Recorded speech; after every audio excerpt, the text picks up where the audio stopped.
Good morning dear students, आपका welcome है श्रीमती मोहरी देविता पढ़े कन्या महाविद्यालय के यूट्यूब चैनल पे। और हम कंटिन्यू डिस्कस कर रहे थे फोटोसिंथेसिस को। C3 साइकिल को हमने डिस्कस किया था, फोटोसिंथेसिस को हमने इसमें डिस्कस किया था, केल्विन साइकिल को हमने कंप्लीटली डिस्कस कर लिया था केल्विन साइकिल को। और केल्विन साइकिल के इंपॉर्टेंट पॉइंट्स को हम स्टडी कर रहे थे कि इसमें इंपॉर्टेंट पॉइंट्स क्या क्या होते हैं, ये भी हमने जो थे वो स्टडी कर लिया था। तो मैंने क्या बताया था इंपॉर्टेंट पॉइंट्स आपको, जो केल्विन साइकिल के इंपॉर्टेंट पॉइंट्स मैंने आपको क्या बताया था कि ये कार्बन डाइऑक्साइड फिक्सेशन कराता है। और कार्बन डाइऑक्साइड जो फिक्सेशन है वो टेक प्लेस होगा कहां पे, इन मेसोफिल सेल्स में। कहां पे टेक प्लेस होगा, वो मेसोफिल सेल में कार्बन डाइऑक्साइड फिक्सेशन है वो टेक प्लेस होगा मेसोफिल सेल में। और कार्बन डाइऑक्साइड जो एक्सेप्टर होगा वो मैंने क्या बताया था कि RUBP होता है। और फर्स्ट प्रोडक्ट जो बनता है केल्विन साइकिल के, हम इंपॉर्टेंट पॉइंट्स की बात कर रहे थे, इंपॉर्टेंट फैक्ट्स की बात कर रहे थे। केल्विन साइकिल जिसको हम C3 साइकिल भी बोल रहे थे, इंपॉर्टेंट फैक्ट्स की हमने बात की। तो इंपॉर्टेंट फैक्ट्स में सबसे पहले हमने बात की थी कि ये कार्बन डाइऑक्साइड फिक्सेशन करवाता है। और कार्बन डाइऑक्साइड फिक्सेशन कहां कराता है, take place in mesophyll cell में कराता है। इसके बाद इसमें कार्बन डाइऑक्साइड जो एक्सेप्टर होता है वो कौन सा होता है, कार्बन डाइऑक्साइड एक्सेप्टर इसमें होगा RUBP होगा।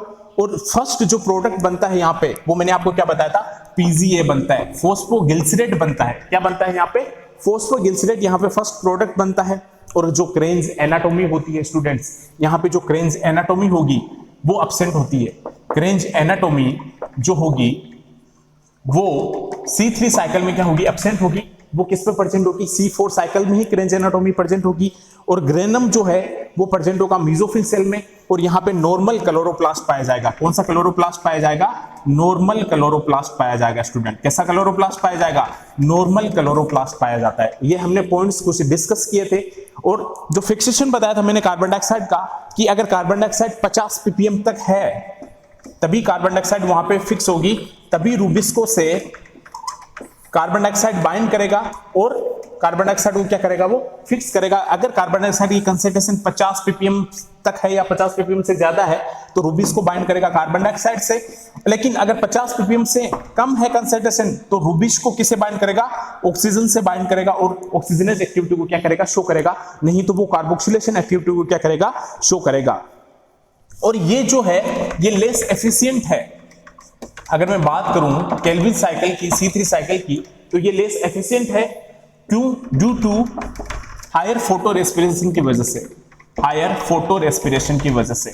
तो जो फोटो रेस्पिरेशन है वो ज्यादा होता है स्टूडेंट, वो किसमें ज्यादा होता है, जो हायर फोटो रेस्पिरेशन है वो ज्यादा होता है किसमें, C3 साइकिल केल्विन साइकिल में। Means photo respiration means water loss क्या होगा, यहाँ पे ज्यादा होगा। और जब वाटर लॉस यहाँ पे स्टूडेंट ज्यादा होगा तो ये क्या है, वेस्टफुल प्रोसेस है। तो वेस्टफुल प्रोसेस है क्योंकि वाटर लॉस यहाँ पे क्या होगा, ज्यादा होगा। तो ये लेस एफिशिएंट है। लेस एफिशिएंट किसकी वजह से, due to higher photo respiration की वजह से। क्योंकि C3 साइकिल में जो वाटर लॉस क्या होगा, ज्यादा होगा। वाटर लॉस जब ज्यादा होगा तो ये एक क्या है, एक हार्मफुल प्रोसेस है, बेनिफिशियल प्रोसेस नहीं है। और आगे क्या होगा, यहाँ पे जो RUBP कार्बोक्सिलेज एंजाइम है, RUBP carboxylase enzyme, RUBP carboxylase enzyme used for fixation, वो यूज होते हैं किसके लिए, फिक्सेशन के लिए। RUBP कार्बोक्सिलेज एंजाइम जो है वो यूज होते हैं किसके लिए, फिक्सेशन के लिए यूज होते हैं। और यहाँ पे 18 ATP मैंने आपको रिएक्शन में बताया था कि 18 ATP आर यूज्ड होते हैं, 18 ATP कंज्यूम होते हैं, यूज होते हैं टू सिंथेसाइज 1 ग्लूकोज मॉलिक्यूल की सिंथेसाइज कराने के लिए। तो 1 ग्लूकोज मतलब 6 कार्बन का, एक जो शुगर है वो 6 कार्बन का बनता है। एक शुगर कितने कार्बन का है, 6 कार्बन का। तो ग्लूकोज 6 कार्बन का है तो 18 ATP, अब देखो C3 साइकिल में 18 ATP यूज हो रहे हैं एक ग्लूकोज मॉलिक्यूल के सिंथेसाइज करने में। एक ग्लूकोज मॉलिक्यूल को सिंथेसाइज करने पे यहाँ पे 18 ATP क्या हो रहे हैं, यूज हो रहे हैं। तो 18 ATPs यहाँ पे क्या होंगे, यूज होंगे एक ग्लूकोज मॉलिक्यूल को सिंथेसाइज कराने के लिए, किसमें, केल्विन साइकिल में। अब एफिशिएंट, अब ये जो है ये एफिशिएंट भी होगा, एफिशिएंट होगा एट लो कार्बन डाइऑक्साइड पे। अगर कम कार्बन डाइऑक्साइड होगा वहां पे भी केल्विन साइकिल क्या होगा, एफिशिएंट होगा। ये आपको ध्यान में रखना है कि अगर लो कार्बन डाइऑक्साइड होगा वहां पे भी ये क्या होगा, एफिशिएंट होगा। और C3 प्लांट वो है क्या है, मोर रैपिड फोटोसिंथेसाइजर है। C3 plant are more rapid photosynthesizer plants है, मोर रैपिड फोटोसिंथेसाइजर प्लांट्स है। ये आपको ध्यान रखना है कि ये फोटोसिंथेसिस को मोर रैपिडली करता है कौन, C3 प्लांट्स मोर रैपिड फोटोसिंथेसाइजर है। मीन मोर रैपिड क्या है, फोटोसिंथेसाइजर है। आपको एग्जांपल अब ध्यान में रखने इसके कि एग्जांपल इसके क्या क्या होंगे। जो C3 साइकिल है, C3 प्लांट्स है, इसके एग्जांपल क्या क्या होंगे। पैडी भी हो सकता है, पैडी इसका एग्जांपल होगा, वीट गेहूं इसका एग्जांपल होगा, बार्ले इसका एग्जांपल होगा, और क्या होगा, और पोटैटो क्या होगा, इसका एग्जांपल होगा। तो C3 plant, C3 cycle in plants में होगा। पैडी है, वीट है, बार्ले है, पोटैटो है, इन सब में क्या होगा, C3 साइकिल होगा। पैडी है, वीट है, बार्ले है, पोटैटो है। और यहाँ पे C3 प्लांट क्या है, मोर रैपिड फोटोसिंथेसाइजर है। ये आपको ध्यान में रखना है, मोर रैपिड क्या है, ये फोटोसिंथेसाइजर है। ये एफिशिएंट होगा, लो कार्बन डाइऑक्साइड पे भी क्या होगा, एफिशिएंट होगा।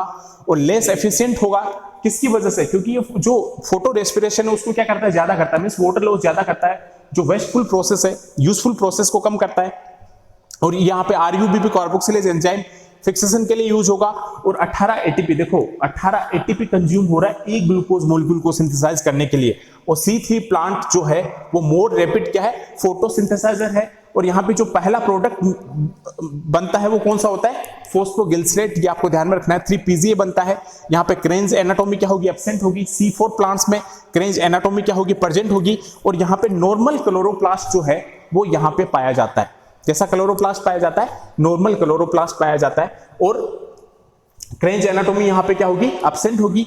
और जो कार्बन डाइऑक्साइड फिक्सेशन है ये टेक प्लेस करता है कहां पे, इन मेसोफिल सेल में। कहां पे होगा, मेसोफिल सेल में कार्बन डाइऑक्साइड का फिक्सेशन होगा। वो हम C4 प्लांट्स में पढ़ेंगे।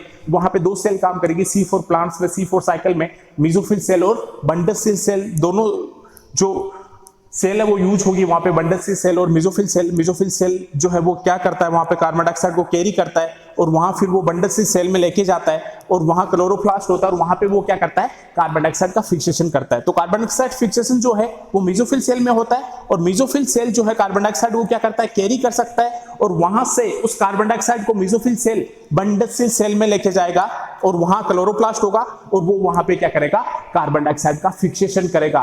क्या करेगा, कार्बन डाइऑक्साइड का फिक्सेशन करेगा। तो मेसोफिल सेल और बंडल सेल दोनों यूज होती है। वो C4 प्लांट्स में यूज होती है, उसको भी हम डिस्कस करेंगे। क्रेन्ज एनाटोमी भी हम वहां पढ़ेंगे C4 साइकिल में।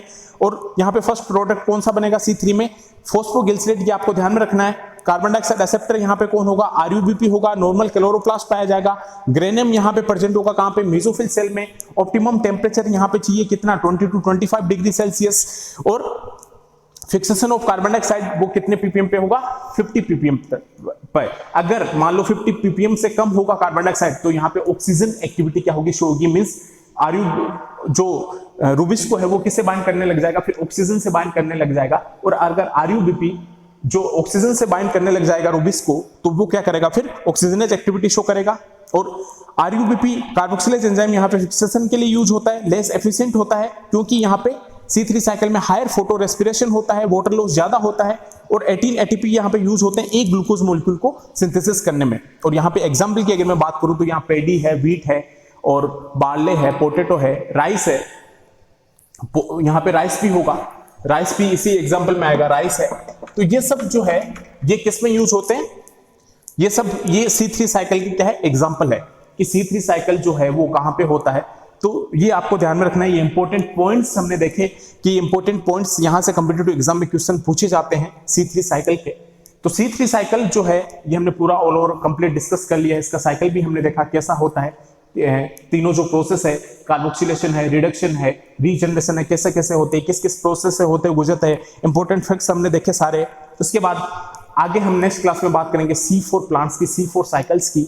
तो एक वेरी इंपॉर्टेंट पॉइंट है वो भी। उसके बाद हम केम प्लांट भी देखेंगे।